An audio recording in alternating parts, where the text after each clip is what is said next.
say when I leave my body, and if I don't get a physical form like immediately, because I don't know when that happens. So where will my soul or consciousness, if you call it, where will it go? Because I've been reading a lot about Lokas and other dimensions and life on other planets or dimensions. So is that true? Are there other Lokas, and where will I go? We do believe that there are other Lokas, but notice the word believe. So it's taken on faith. In different religions, just about every religion of the world, all religions of the world, in fact, they talk about a post-mortem existence. If we did not exist after death in some form or the other, religion itself would not be possible. It would be pointless, sort of. It might be a nice moral exercise while we are alive, but if I'm going to die and nothing is left of me after death, what's the point of it all then? I mean, I could just bear with this life and do whatever I please, because I'll be soon gone. I could lead a reasonably good life, or a dissolute life, or whatever it is. Very soon it will be over anyway. If I lead a good life, it might have a good impact on others in the future. But I would be gone. So a purely reductionist, materialist perspective, it makes religion sort of pointless. So all religions think of, propose that we exist after death. Hinduism says we existed before death, we will continue to exist after death, and we go through many births and life. So what happens after death, before we take a birth in some other physical form? We go to different lokas, which are like different worlds, different spheres of experience. Some of them may be unpleasant. They are what are called hells or lower worlds. Some of them may be very pleasant, much better than this. They are more like dream-like experiences. Some could be a very pleasant dream, some could be nightmares. So the Jivatman, it goes to these different lokas based on its past karma. Now, we don't give too much importance to this. We believe in it. We means Vedantis, Advaitins. We believe in all of this. This is there in the Upanishads. This is there in the Bhagavad Gita. Krishna teaches it also. It's a common belief in all varieties of Hinduism, Buddhism. A religion which does not talk about God, but it still talks about the individual going to different planes of existence after death and then coming back again, propelled by my past karma. So you get different kinds of experiences there and you come back again. But the point is, here and now, I must make this breakthrough and attain to my real nature, realize my own real nature. That is the purpose of this series of continued experiences. Experience in this life, good experiences, awful experiences, experience after death, experiences in the higher heavens, higher lokas, or in the more unpleasant lokas. All of this is supposed to push me towards enlightenment. If that's the point, then that's what I should be pursuing now. Right. Because I was going to ask you, there's a Western philosophy. It's much less intense than Vedanta. I'm sure you've heard of it, YOLO, which you only live once. This was like trending when I was in my college, and this basically means, right, do whatever the hell you want to. You can have fun, you can do whatever you want, because you're not going to live again. So it doesn't matter, right? So what do you say in your defense or in Vedanta's defense for that? It's entirely wrong, because it's not going to go away.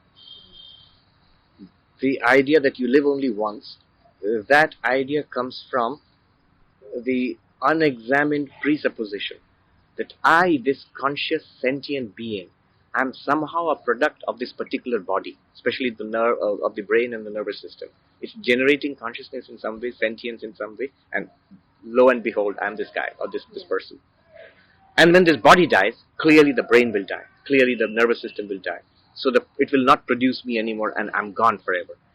But then there is this unexamined assumption. Is it true that I, this conscious being, am a product of material processes in this living body? Once the body dies, those processes come to a halt and I'm gone. Is it true? And it so happens that this is the big, so-called hard problem of consciousness. This is what, in the cutting edge of consciousness studies today, this is what researchers, neuroscientists, psychologists, philosophers of mind, even people in AI research, they are beginning to realize you can't reduce consciousness, sentience, down to material processes in the brain and the nervous system. In that case, my argument is that if the body dies, surely the brain will die, the nervous system will die, will perish. But if you can't reduce sentience, consciousness, brain and nervous system, What makes you so sure that the consciousness will not continue even after the death of this body? If it's not being produced by the brain, then it's there now. The brain goes, maybe I lose all my ability to interact with the world. It's like a doorway being shut, like the instrument failing. But that if the instrument fails, if the door is shut, doesn't mean I am gone forever. I could still very well be there, and I might get a new instrument with which to interact with the world.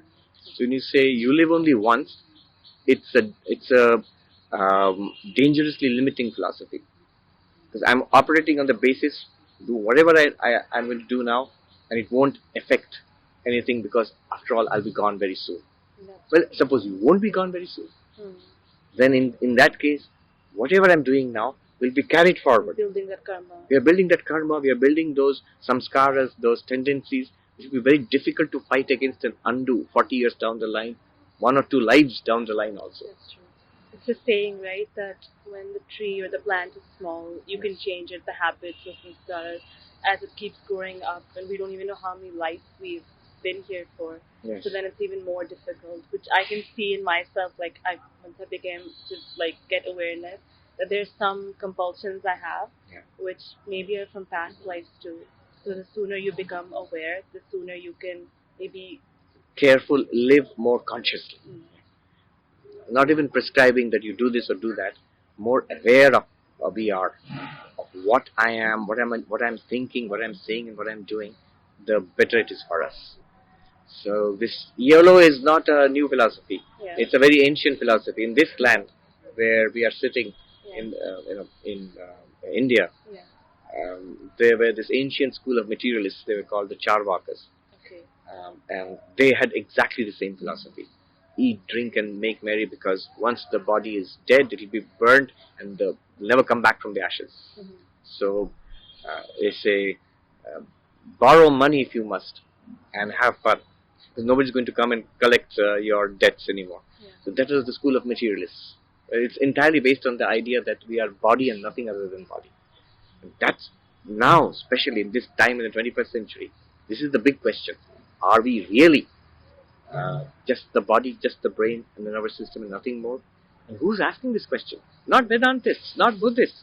The neuroscientists are asking this question. Philosophers of mind today are asking this question. And Deepak Chopra, Rajiv Malhotra, some people are coming out and taking this discussion forward. David Chalmers, he's the one who coined the term hard problem of consciousness. I've heard of Bernardo Kastrup, of Donald Hoffman.